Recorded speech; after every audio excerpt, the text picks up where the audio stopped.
En Israël, 6 ans après le discours de Binyamin Netanyahou à Bar-Ilan, le leader centriste Yair Lapid choisit la même tribune pour s'en prendre à la politique du Premier ministre israélien.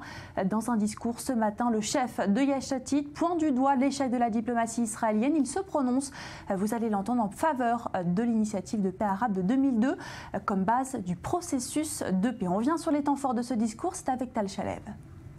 Yair Lapid pointe un doigt accusateur vers le chef de l'exécutif israélien, Binyamin Netanyahou. L'objet de ces attaques, à peu près tout. Et dans ce tout, on trouve la dernière vague de violence à Jérusalem ou encore le renouvellement des tirs de roquettes depuis Gaza. La conclusion finale est évidente, Netanyahou ne nous amène pas la sécurité.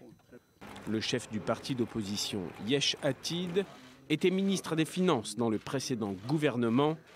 Il était la révélation des élections en 2013, mais la chance ne lui a pas souri lors du dernier scrutin. Près de la moitié de son électorat ne lui a pas été fidèle. Depuis, il ne cesse les déplacements et se positionne clairement comme un remplaçant potentiel de l'actuel Premier ministre. Ce dimanche, Yair Lapid s'exprime sur la politique étrangère du gouvernement. Les critiques sont virulentes. Il met en lumière ce qu'il considère comme des échecs répétés du gouvernement et va jusqu'à les décrire comme des menaces sécuritaires, n'amenant rien d'autre qu'un dangereux isolement international. Israël doit être à l'origine, sinon on retournera en arrière. Il est donc temps pour nous d'essayer de nous séparer des Palestiniens et de faire la paix avec le monde arabe. Yair Lapid présente donc son plan d'accord régional avec les États arabes dits modérés, une position qu'il veut bien différente de ce qu'il nomme la paralysie diplomatique de Netanyahou. L'accord imaginé prévoit une séparation nette entre Israéliens et Palestiniens pour, entre autres, préserver les intérêts sécuritaires du pays.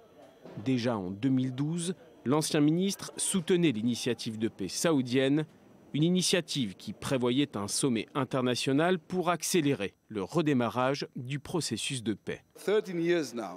Cela fait 13 ans qu'Israël néglige cette initiative de paix, ne répond pas. Il est temps pour nous de comprendre que cette initiative est positive et qu'il faut travailler avec.